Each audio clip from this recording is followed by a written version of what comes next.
राधे राधे। जब हस्तिनापुर की सभा में भगवान परशुराम ने दुर्योधन को एक कहानी सुनाई, एक राजा की, जो बहुत शक्तिशाली राजा हुआ करता था, जिसे अपनी शक्ति पर इतना अहंकार था कि वह नए नए शत्रु ढूंढता था जो उसे पराजित कर सके। तो एक दिन वह उसी शत्रु की तलाश में अपनी सेना के साथ उसकी खोज में चला गया। तब वो एक आश्रम में पहुंचे जिसका नाम था बद्रिक आश्रम। वहाँ दो ऋषि पहले से तपस्या में लीन थे। उसने उन्हें देखा और अपनी सेना को आदेश दिया कि इन पर हमला करे। तब उनमें से एक ऋषि ने नीचे से एक घास का तिनका उठाया, उस तिनके को हवा में फेंका और वह तिनका 1 से 1000 तिनकों में बदल गया, पूरी सेना को खत्म कर दिया। तब राजा अकेला बचा। तब राजा घबरा गया। फिर राजा को एहसास हुआ कि तपस्या में बल है। तब राजा ने हजारों वर्ष तक सूर्यदेव की तपस्या की और अमरता का वरदान मांगा।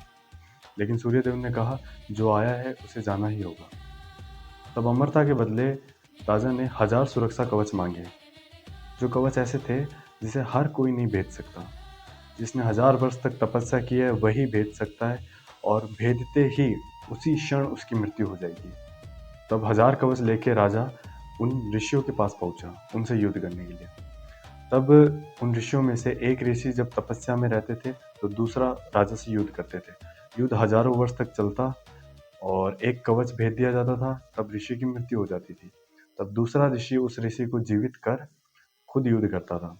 ऐसे करते करते करते 999 कवच भेद दिए जाते थे। जब एक कवच बचा तो राजा घबरा गया और भागते हुए सूर्य देव के पास पहुंचा और कहा, प्रभु मुझे बचा लो।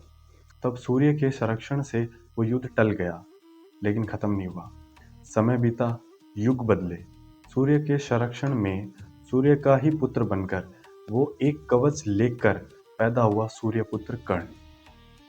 और वो दो ऋषि जो नर और नारायण थे, उन्होंने अवतार लिया अर्जुन और श्री कृष्ण के रूप में, क्योंकि सूर्यदेव ने दंभोदभ को पहले ही बता दिया था कि जो आया है उसका जाना निश्चित है।